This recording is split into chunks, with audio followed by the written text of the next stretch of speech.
You've already got the key. Hi, I'm Brian Pombo. Welcome back to Brian J. Pombo Live.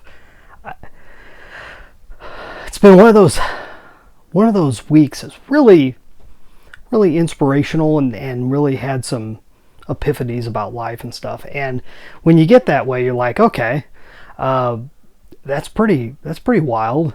I hope I don't die. I know that's morbid, right? But every once in a while it comes to me. It's like, okay, if I kicked it tomorrow, what would I be leaving behind? And one of the things that I've always meant to do is record, and the easiest way for me to record things is just to talk it out. Usually audio, just audibly, but if I do it here on video, then it works just as well for me. So it's one of those things I always wanted to do, was record some of the most monumental ideas that I've come across, that I'd want to pass on to my children. And I always thought of collecting these things together just in case. And even when they got old enough, just to be able to pass something on to them, even if I last till my 200th year of age.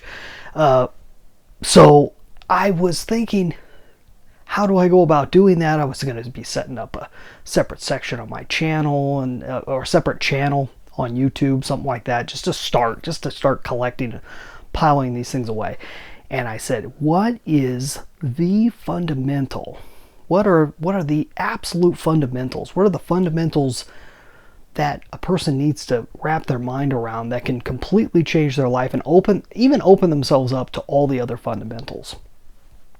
There's a few, but there's one that's a big one, and it's huge. I'm not sure if you can grasp this, but I'm going to toss it out there, if nothing but for my kids. Record this, put this down. Maybe we'll get it transcribed and come up with better wording, because I'm just doing this off the top of my head. The idea is that you've already got the key. It's the key that makes everything else in life possible. Very few people discuss this because it's there with you all day, every day while you're sleeping. It's always there. You don't have to be religious to recognize it. You don't have to be genius.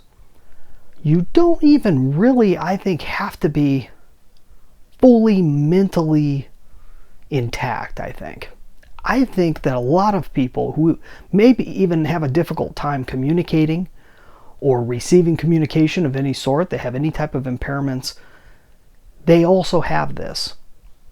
I've met very few people. Well, I don't know if I've met any people, but I imagine there are some, but I met very few people who don't have it. What is it?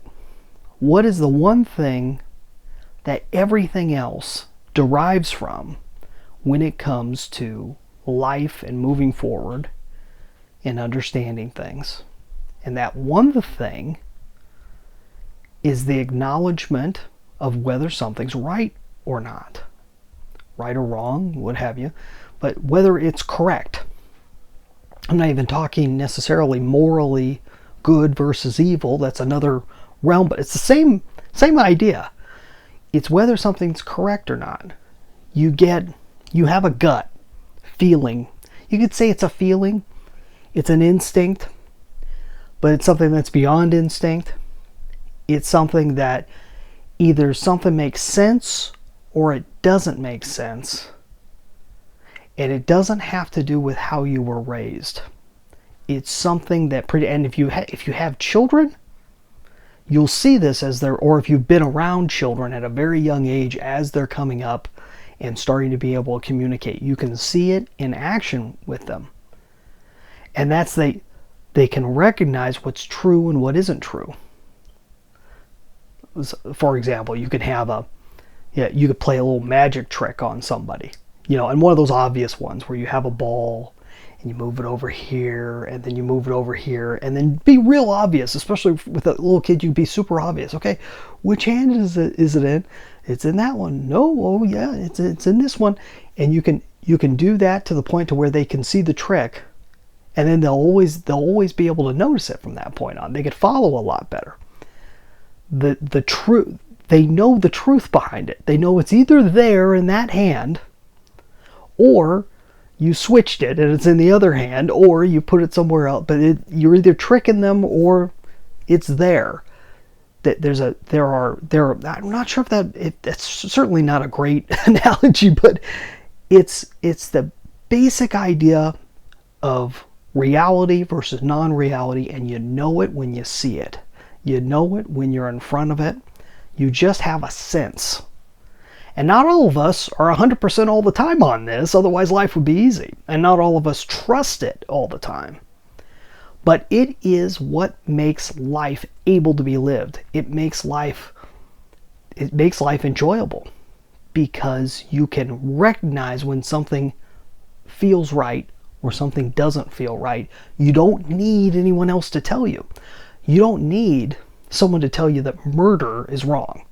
What's murder? Murder, I define this as, taking someone's life or attempting to take someone's life when it isn't called for, when you're not, defending yourself, when you're not doing anything that we would consider it's okay to take a life in that situation. But in general, you don't take a life unless you absolutely have to.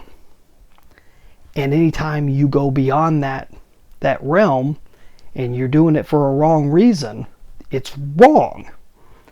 So then you get into the good and evil thing. But even if you don't believe in good and evil, you know when something isn't right or whether it's right. Or at least something's telling you. Whether you believe it or not, it's another issue. But something on the inside, there's something built into us that tells us what the right thing to do is and what the wrong thing to do is, whether something's real or something isn't real. You can understand math on the most basic level. 1 + 1 = 2. It's not the words 1 and 2. It's not the words. It's not the little symbol we have that symbolizes it, the number 1 and the number 2. It's not that. It's the idea. You understand that if you have two of the same, if you have one of this and another one of this, that equals something different than it did when it was just one. These are concepts that go beyond language. They go beyond anything else. But if you can look backwards, in a sense, into yourself and see that you're relating to something. You're not just relating to your brain. You're not just relating to language. You're not just relating to math class. There's something beyond that can recognize reality and non-reality, whether something's true or false, good or bad. It's in there. Without that, if you don't have that, if you have been turned against that, and there are people who have, but if you've been turned against that, then you can't do anything right in life. But if you can turn toward that and trust that more, there's nothing in life you can't do. You've got it all. You got it all at your fingertips.